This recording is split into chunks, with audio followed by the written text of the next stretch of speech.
Today is Gaudete Sunday.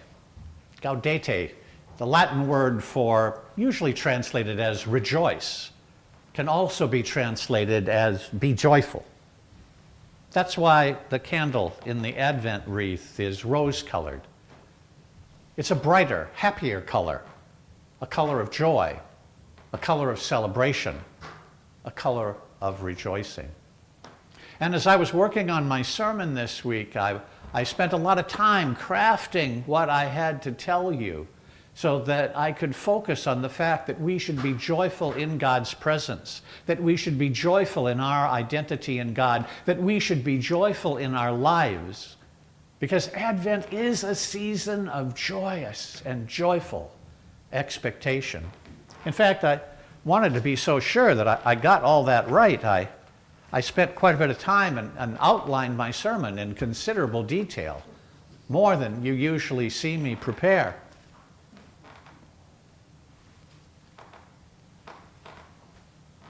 Then I woke up this morning and heard the headlines. I didn't feel joyful. I didn't feel bright and lively. I didn't feel particularly expectant. I heard of an immigrant who tried to come to this country to have a new life, who spent hours yesterday out in the cold on the roof of a house that he was helping to build to try to evade ice agents, and was so frostbitten he had to be taken to the hospital and given special care and treatment. I heard about someone who walked onto the campus of Brown University in Rhode Island and opened fire, killing 2 and wounding nearly a dozen more.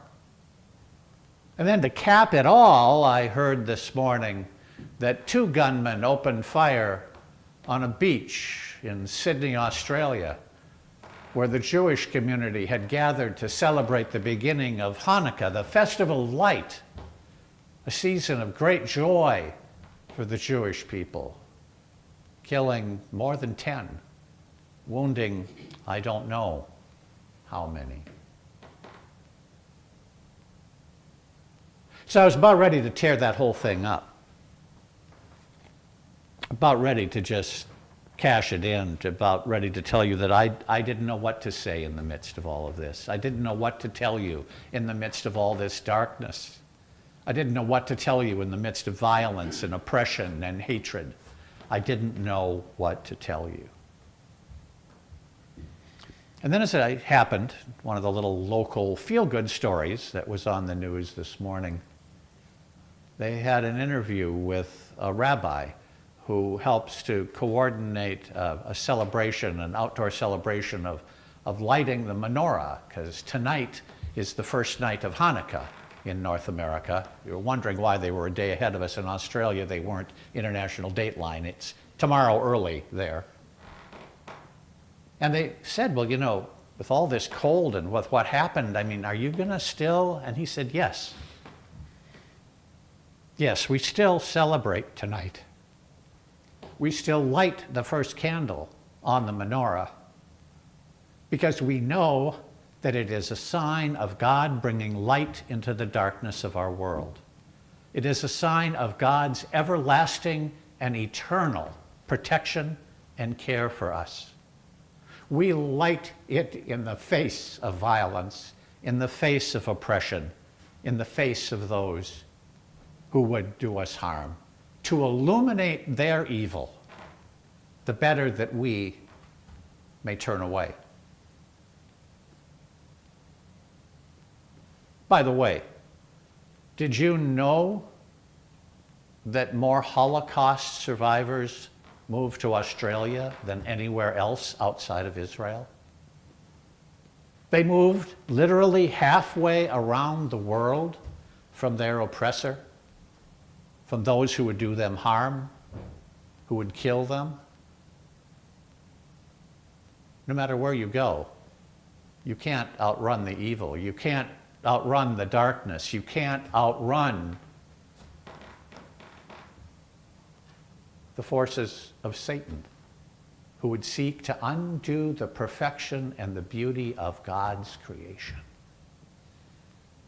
And so there and here, our Jewish siblings will light the first of 8 candles on the menorah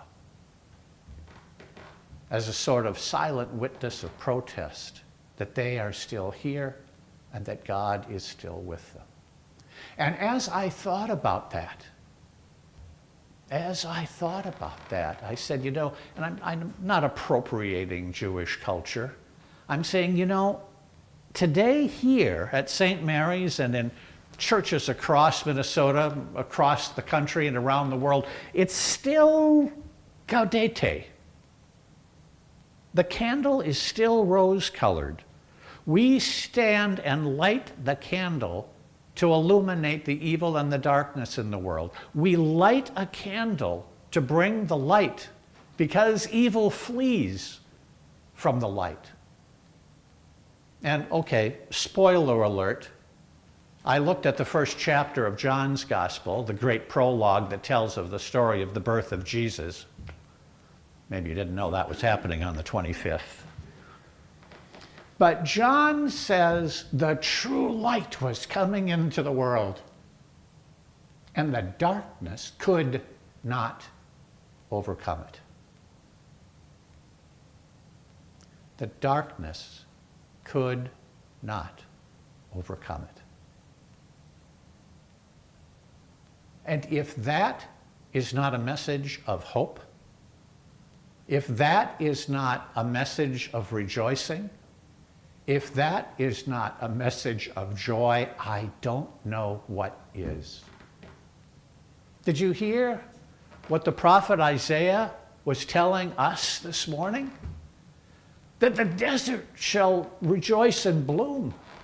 Waters shall flow in the desert.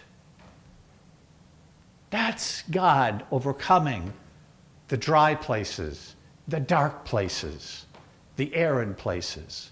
That is the power and the love of God that transcends what seems to be a force of death and dying and makes it bloom and celebrate like crocuses in the spring, popping up out of the dry sands of the desert. That's God's power. That's God's active, living presence. Did you hear the psalmist this morning say that God will strengthen your hands? Strengthen your hands so that you have the courage and the strength to light the candles of the world, to bring light to the darkest corners. Did you hear that Jesus has come into the world? And John sends to know, what is Jesus doing? And the report that he gives to carry back to John is, see, the blind can see, the deaf can hear, the lame can leap. I bring good news to those who are oppressed. I bring joy to their lives. In the midst of pain, in the midst of sorrow, in the midst of oppression, Jesus came into the world to bring the light, to bring the joy, to bring the peace that the world so desperately longed for in the first century, and that we in the 21st century continue to long so deeply for. Jesus came into the world to bring God's kingdom close to us, near to us, and that brings us joy. Jesus has another name that I love, the name Emmanuel, God with us.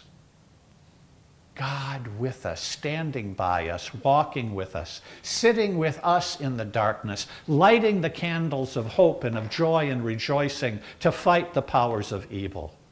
With the strength that God has given us in our hands, with the message of good news that Jesus brought into the world, Jesus stands with us and walks with us and holds us up so that we can continue the work that he began.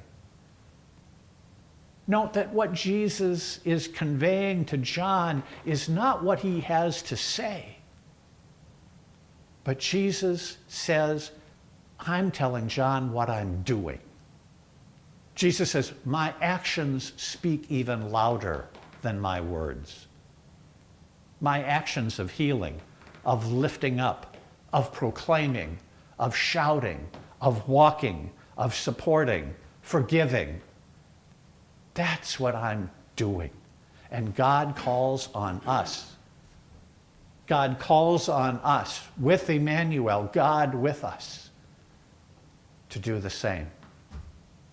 There is joy in doing, the joy that should fill our hearts knowing that God has come near to us and has lifted us up and has given us strength and hope and courage. That should give us joy, and that joy should be translated into action. And it can be simple. It can be simple. Oh, if you can go out and heal the blind and make the deaf to hear and the lame to leap for joy, please, go for it. Jesus will be very pleased. But if you don't think you're quite up to that, if you don't think you can quite hit that mark, then why don't we each just work on doing one simple act?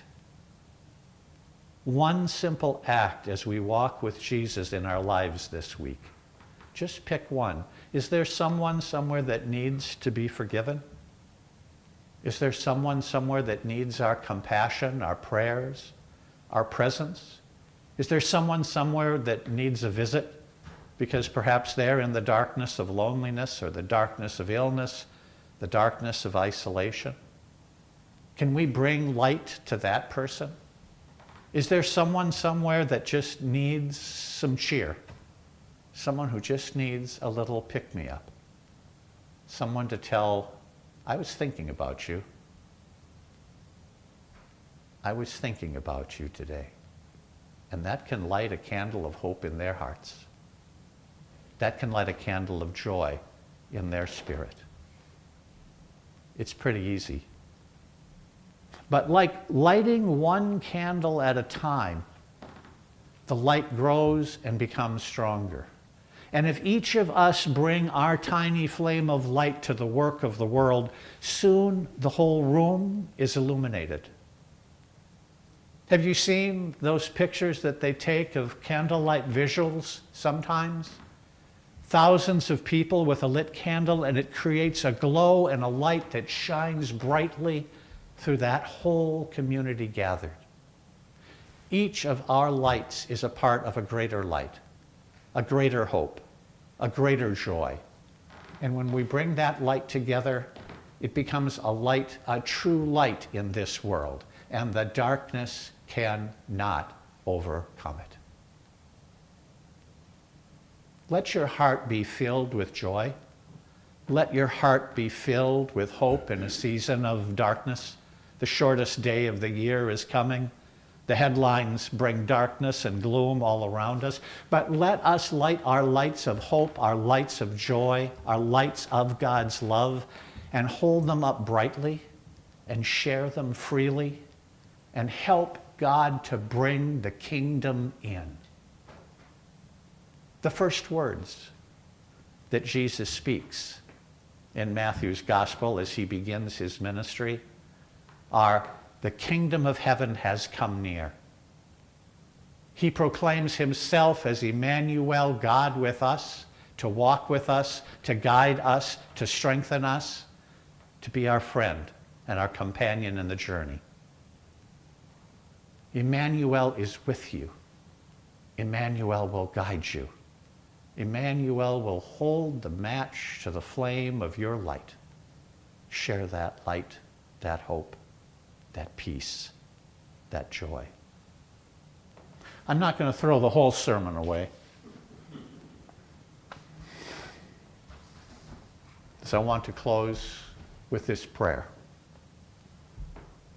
Lord Christ, as we await your coming with joyful expectation, help us claim our identity in you, see your living presence among us, and open our hearts to your transforming light and love. Amen.